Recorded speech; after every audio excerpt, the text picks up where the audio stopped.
देखिए, मौलाना आज़ाद विचार मंच का जो प्रोग्राम हुआ, मैंने उससे कुछ नसीहत ली।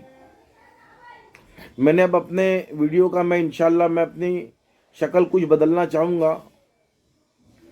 अब मैं अलग तरीका का वीडियो बनाऊँगा।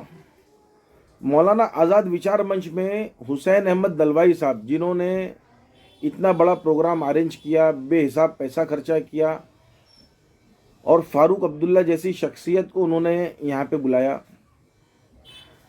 उसमें कुछ बातें मैं आप लोगों के सामने पेश करना चाहता हूँ। फारूक अब्दुल्ला साहब कहाँ से आए? कश्मीर से आए, बहुत बड़ी शख्सियत है। मोहम्मद अदीब साहब कहाँ से आए? दिल्ली से आए। लेकिन मेरा ये सवाल है, फारूक अब्दुल्ला साहब की ज़बानी में बता रहा हूँ, जो मैंने उनसे सुना कि हमारे शरद पवार साहब ने उनसे वादा किया था कि मैं खुद आ रहा हूँ यहाँ पे, आधे घंटे के लिए आऊँगा, लेकिन मैं आऊँगा ज़रूर। वो नहीं आए। मुसलमानों, ये आप गौर से सुनना, सोचना, फिक्र करना, ये आपकी जिम्मेदारी है। शरद पवार साहब नहीं आए। हमारे रिस्पेक्टेड हमारे नेता आदित्य ठाकरे साहब का उसमें नाम था, वो नहीं आए। हमारे खासदार एमपी अरविंद सावंत साहब, उनका नाम था, वो नहीं आए। उसमें नाना पटोले साहब, जो कांग्रेस के महाराष्ट्र के जिम्मेदार हैं, उनसे टाइम लेके प्रोग्राम अरेंज किया गया था। देखिए, प्रोग्राम कोई दोपहर में करने का किसी को शौक नहीं है। दोपहर में प्रोग्राम करने का मतलब यह है कि आपका आधा प्रोग्राम आपने पहले ही फिल कर दिया। ये तो शुक्र मानिए वाई खान फाउंडेशन के फाउंडर प्रेसिडेंट फैजुल्ला खान साहब का, उनकी टीम का, जिन्होंने उस कड़कती हुई धूप में भी उस प्रोग्राम को सक्सेस कराया। बहुत बड़ा पढ़ा लिखा तबका जो उनके साथ में वहाँ पे शामिल था। नाना पटोले साहब नहीं आए। कौन है? कांग्रेस के जिम्मेदार महाराष्ट्र के, और हुसैन दलवाई साहब ने उनसे पूछ करके 28 की तारीख और दोपहर का वक्त रखा। फिर अमीन पटेल साहब, जो हम सोच रहे थे कि यहाँ पे नहीं है, विदेश में, वो भी उसमें शरीक नहीं हुए।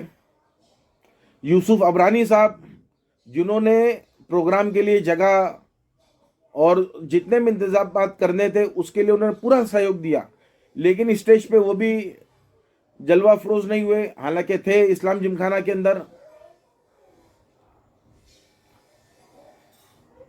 क्यों नहीं हुए? आप ये समझने की कोशिश करिए। क्योंकि ये आरक्षण की बात थी, मुसलमानों के आरक्षण की बात थी। मुसलमान को क्या चाहिए? शिक्षा, आरक्षण, संरक्षण, ये तीन ही मुद्दे हुसैन दलवाई साहब ने उठाया है। और इतने बड़े आदमी ने प्रोग्राम रखा है, अगर ये बड़े लोग स्टेज पे आते तो इनको वादा करना पड़ता,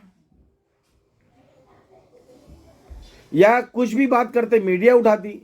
मतलब इनको मुसलमानों का वोट तो चाहिए, लेकिन किसी भी किस्म का कमिटमेंट नहीं करना चाहते।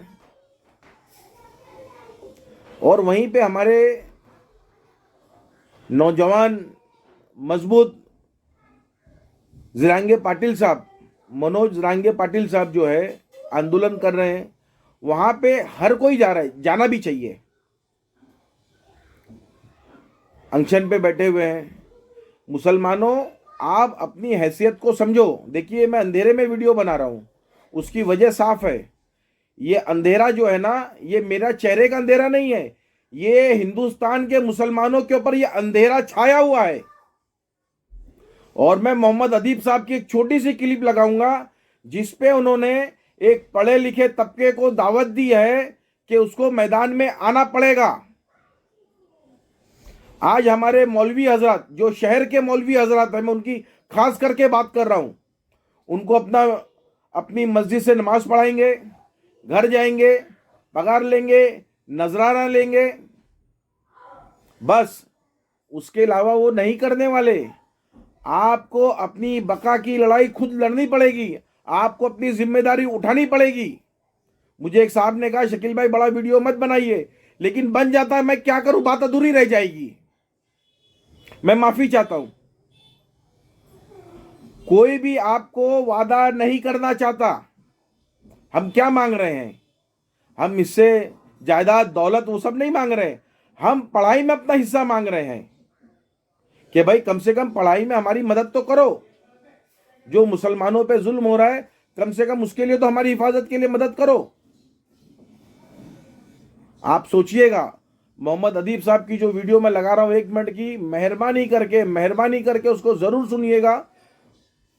ईयरफोन लगा लीजिए, नजदीक कर लीजिएगा, आवाज थोड़ी कम है, बहुत काम आएगी इंशाल्लाह। जय हिंद।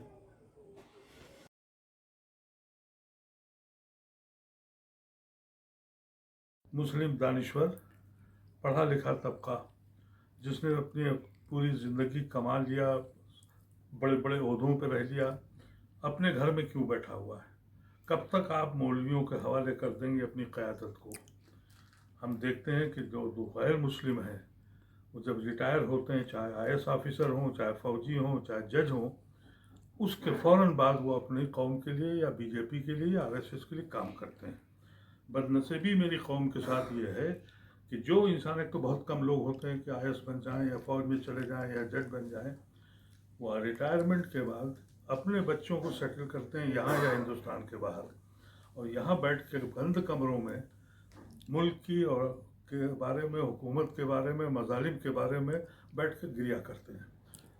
अगर आप में हिम्मत है तो आपको आना चाहिए, और जब तक कि आज पढ़ा लिखा मुसलमान क़यादत नहीं करेगा, हम ऐसे ही बर्बाद होते रहेंगे। शुक्रिया बहुत बहुत।